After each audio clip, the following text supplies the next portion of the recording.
أما تلاحظون إذا أتى يوم الجمعة والتفت الواحد منا إلى الجمعة الماضية قال: ما هذه السرعة؟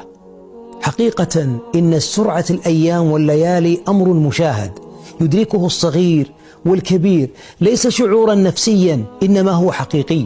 تلاحقت الأيام والليالي، فيأتي الجمعة، تأتي الجمعة وإذا بها تلتصق مع الجمعة التي بعدها، وكأنما هو احتراق السعف كما قال عليه الصلاة والسلام: سرعة مخيفة للأيام والليالي.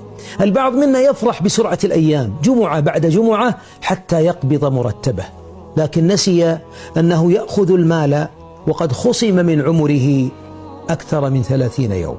من يفرح بهذه الليالي التي رحلت والأيام التي ودعت إلا من كان مقيما على الطاعة؟